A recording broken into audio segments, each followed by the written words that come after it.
Que a paz de Jesus esteja com todos nós aqui presentes. Que a espiritualidade amiga conduza o trabalho na noite de hoje e nos ajude a conquistar aquilo que a gente veio buscar, né? Com muito amor. Hoje a gente vai continuar o estudo do livro do Emmanuel, né? Psicografado pelo nosso querido Chico Xavier, que é o livro Caminho, Verdade e Vida. Para quem tiver interesse em rever as palestras, a gente tem disponível no YouTube, mas nós também temos o livro aqui na nossa recepção, tá? Hoje a gente vai estudar a lição 41, que é a regra áurea. Então vamos estudar um pouquinho sobre isso aqui. Primeiro eu gostaria de fazer uma pergunta, que é uma reflexão do nosso dia. Eu acho que essa pergunta a gente deve fazer durante todos os dias da nossa vida. Se todas as pessoas tratassem a gente da mesma forma como a gente trata os outros, a gente estaria feliz com isso? Eu acho que a gente não precisa fazer uma reflexão da vida, que aí a gente vai encontrar um monte de coisa, né? Mas uma reflexão diária, porque o passado já foi.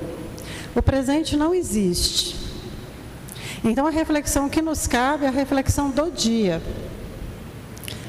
E aí, em alguns momentos, a gente pode pensar que, tá, Ana Flávia, mas assim, tô meio fechada no trânsito e parti para cima, mas foi um ato impensado.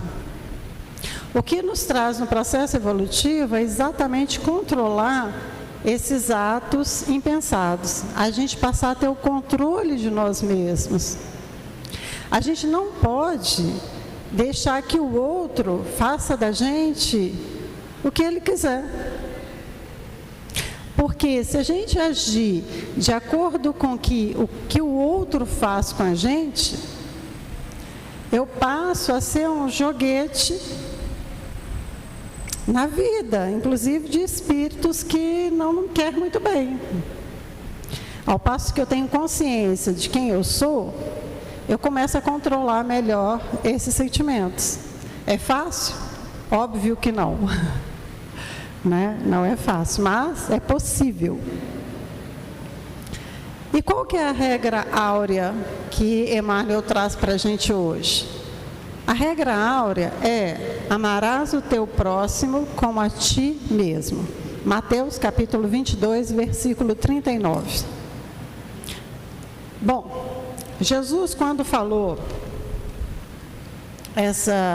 ele fez essa colocação, ele estava chegando em Jerusalém para a Páscoa.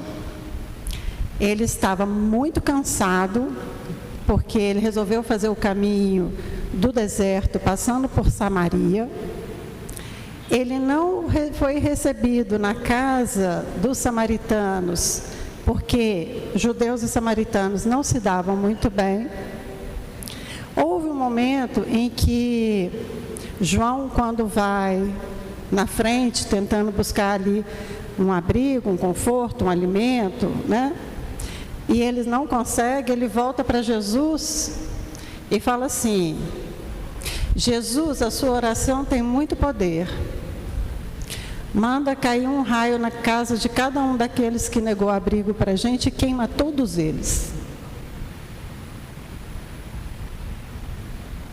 Eram apóstolos, estavam aprendendo com o Cristo. Falou algo que era comum as pessoas falarem. Mas falou com raiva, falou com ira. E Jesus faz a colocação, né? Eu não vim aqui para causar discórdia, né? Então, quando ele chega em Jerusalém, ele encontra doutores da lei que querem colocar ele à prova. E aí faz perguntas capciosas para ele. E aí ele fala assim: qual que é o mandamento, né? Para conseguir o reino dos céus, né? Então, simplificando, amarás a Deus sobre todas as coisas e ao próximo como a ti mesmo. E aí quando ele fala isso, né? Jesus fala: então faça isso e você terá a sua recompensa. Mas aí ele fala assim, mas quem é o meu próximo? Porque a gente também, na nossa reflexão diária, a gente pensa muito nessa reflexão, quem é o meu próximo? A quem eu devo ajudar? Quem é o meu próximo? É só aquele meu círculo? Aquele é o meu próximo? Porque de acordo com os judeus, seriam só os judeus. Quem é o meu círculo? É só aquele que pensa igual eu politicamente?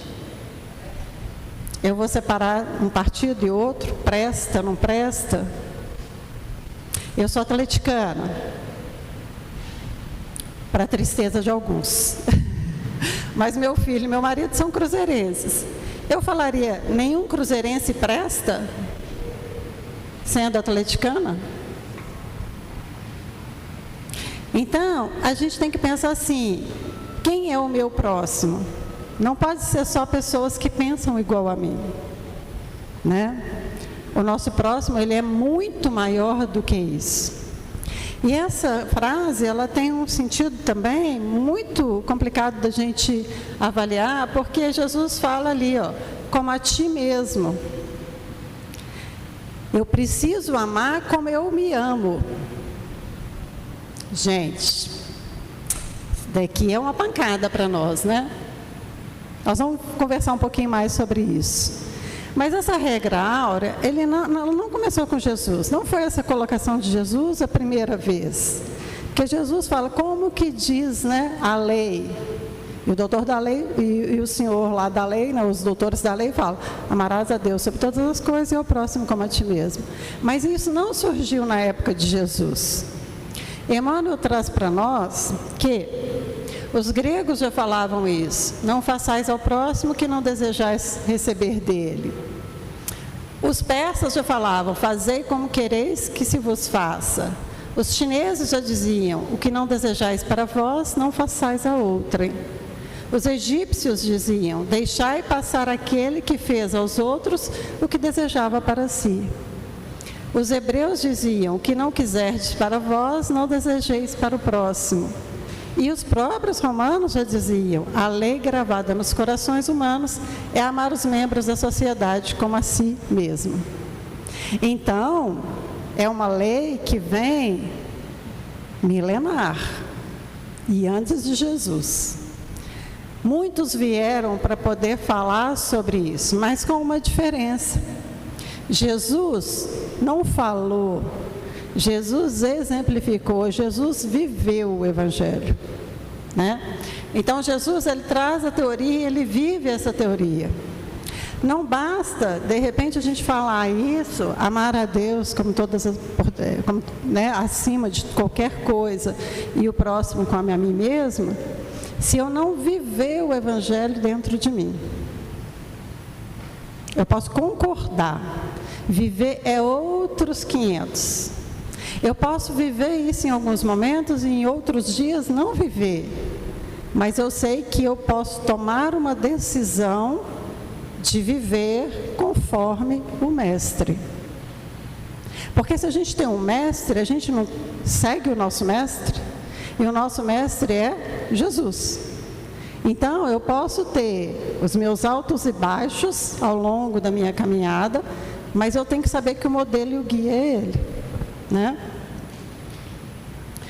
E aí, nessa parábola do bom samaritano, que Jesus coloca como resposta ao doutor da lei, quando ele fala, quem é meu próximo?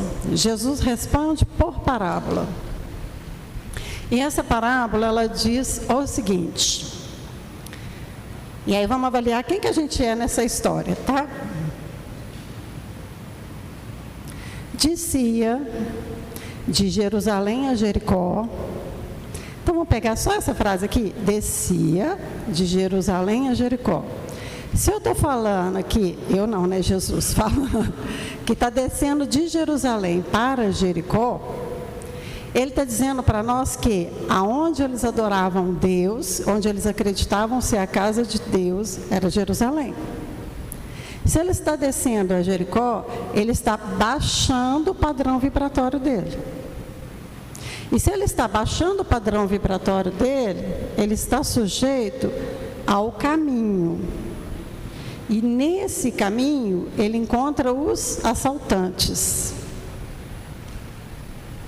E esses assaltantes, esse homem que está descendo o caminho, apanha, perde tudo, fica sem roupa alguma, sem nenhum pertence, sem identificação. Ele poderia ser qualquer pessoa de qualquer tribo, de qualquer grupo. Nós, quando baixamos o nosso padrão vibratório, onde a gente está conectado com os espíritos de luz, e baixamos o nosso padrão vibratório, a gente vai sintonizar na nossa frequência. E se a gente sintonizar com a nossa frequência, a gente vai encontrar muitos, entre aspas, assaltantes. São aqueles que podem estar roubando a nossa energia, são aqueles que podem estar nos induzindo ao mal, são os perigos. Porque mentalmente eu me encontro desprotegido. Isso é frequência vibratória. A gente só atinge a mesma frequência. Então, se eu vibro de uma forma diferente, eu vou atrair para o meu campo vibratório aquilo que eu estou sintonizada. Tá certo? Então, o que aconteceu nessa passagem? Esse homem estava caído e passa por ele um sacerdote. E passa por ele, passou o sacerdote e depois passa um levita. Sacerdote e levita, os dois eram da tribo de Levi. O sacerdote, nas festas em Jerusalém, ele era responsável pela purificação das pessoas, onde as pessoas levavam os animais e aconteciam ali a oferenda de um animal de acordo com o pecado. Então ele tinha essa autoridade ali de liberar a pessoa do pecado de acordo com o animal. Muito primitivo, né, gente? O levita era aquele que ajudava o sacerdote, mas eles estavam também descendo de Jerusalém para Jericó. Eles também estavam com o padrão vibratório baixo. Eles passam por esse homem sem fazer nada. Por quê? Se ele não tinha uma identificação, ele poderia até ser um samaritano. Só que estava passando nesse caminho também o samaritano. Aquele que era inimigo dos judeus. Por que era inimigo? Porque ele seguia, gente, os 5 livros, os primeiros 5 livros ali de Moisés, né? E eles casavam com pessoas diferentes, de outros grupos, né, religiosos, então eram considerados impuros. Só que o que esse samaritano faz? Passa vinho na ferida para esterilizar e passa também o azeite para trazer a calma naquela pele, naquela dor. Coloca ele no cavalo e leva para uma hospedaria e paga a hospedaria enquanto ele ficar bom. Se a gente trouxer isso para a nossa vida, a gente pode, muitas vezes, ser o levita e o doutor da lei, padrão vibratório e passando sem se importar com ninguém, ou eu posso ser aquele vinho que está ali esterilizando aquela ferida. Eu posso ser o azeite que acalma uma ferida de alguém. Eu posso ser aquela pessoa que realmente vai ali, ajuda e leva para um espaço. Por exemplo, alguém pode ter vindo hoje na casa trazendo alguém. Está servindo ali como bom samaritano, ajudando aquela pessoa naquele processo, trazendo para a hospedaria, né? Que é a nossa casa. Ou eu posso interpretar de uma maneira diferente onde eu coloco que essa parábola aqui, gente, pode representar nós mesmos. Se Jesus falou, amar ao próximo como a ti mesmo, como que eu estou me amando? Vocês já fizeram essa reflexão? Como que eu estou me amando? Vamos pegar só hoje? Como que eu estou me amando hoje? O que que eu fiz por mim hoje? Como que eu acordei? Como que foi a minha alimentação? Qual foi o meu tempo para poder pensar na minha própria história, nos meus próprios desejos, naquele ser humano que eu sou, que eu quero construir, no meu espaço, no meu tempo? Quanto tempo eu dediquei no dia até agora para mim? Ou eu passei o dia inteiro apagando o fogo dos outros? Se eu coloco essa parábola, isso é uma interpretação minha, essa parábola agora nesse sentido. Se eu coloco essa parábola como nossa vivência, às vezes eu posso ser o levita e o doutor da lei, né, o sacerdote, que está passando pela minha vida sem olhar. Quer dizer, eu estou vivendo dia após dia sem ter o menor cuidado comigo. Todo mundo é importante menos eu, porque não dá tempo de pensar em mim. Então eu me coloco em segundo plano, como eles estão indo embora. Eu estou me abandonando. Eu posso ser o vinho onde eu tenho que, às vezes, esterilizar algumas feridas, onde em algum momento eu preciso retirar, aquele esterilizar ali no caso, não era aí que eles sabiam que esterilizava, né? Mas vamos trazer para o nosso dia. O esterilizar aqui seria matar essas bactérias, não é sair matando ninguém, pelo amor de Deus, mas às vezes a gente precisa tirar algumas coisas do nosso caminho. E às vezes a gente precisa tirar algumas pessoas do nosso caminho que nos adoecem. Ou muitas vezes eu posso trazer o azeite para a minha vida, onde eu estou buscando algo que cura as minhas feridas. Eu posso curar as minhas feridas, esse azeite pode ser um amigo, pode ser a casa espírita, os nossos amigos espirituais. O azeite pode ser aquilo que eu tomo como decisão para a minha vida, para mim mesmo. Porque, gente, decisão, existe um estudo da neurociência que o cérebro ele trabalha sempre no automático. Então a gente faz tudo de forma automática, esquecendo que a gente tem que viver e prestar atenção na própria vida. Quando eu preciso de fazer alguma coisa para sair do automático, eu preciso escolher. Se você mentalmente dizer, eu escolho fazer isso, ou eu escolho fazer aquilo, você sai do automático. Se você sai do automático, você consegue pensar e estruturar aquilo que você deseja, porque você está passando um comando para o seu cérebro. O seu cérebro poupa energia ficando só no automático. Então a nossa vida fica aquela coisa que parece que é um barco à deriva, né? Joga a gente para um lado, joga para o outro, calmaria, vento forte, a gente não está nem aí. A gente vai só seguindo a vida do jeito que der. Deixa a vida me levar, a vida leva eu. E se eu estiver no leme? E se eu estiver no controle? E se eu pegar um mapa e mostrar onde eu quero chegar?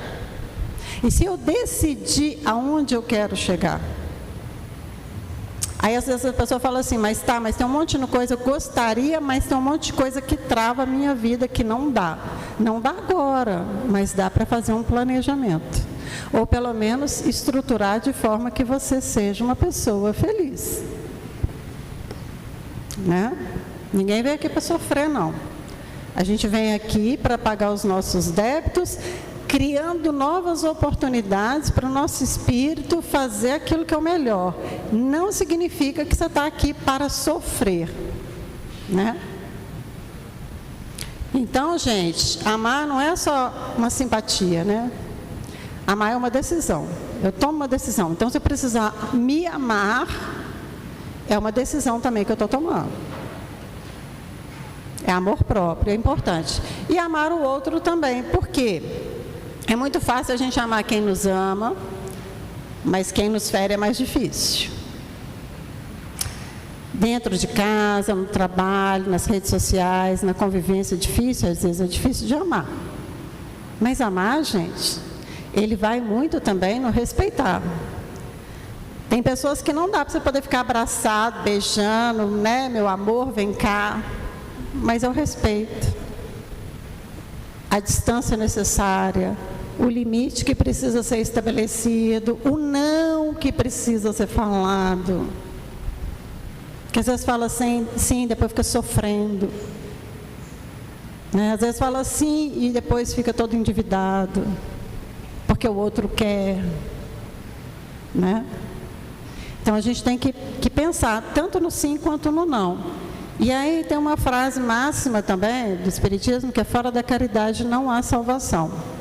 Por que essa frase ela é colocada? Porque quando a gente toma uma decisão, né, na vida, que a gente quer mudar, mas é mais difícil, a gente não está conseguindo, a partir do momento que você começa a ajudar outra pessoa, um grupo de apoio, com pessoas da família, você começa a ativar uma área do seu cérebro, que é o pré-frontal, que também ajuda o cérebro a sair do automático. Saindo do automático, você consegue tomar a decisão por você mesmo.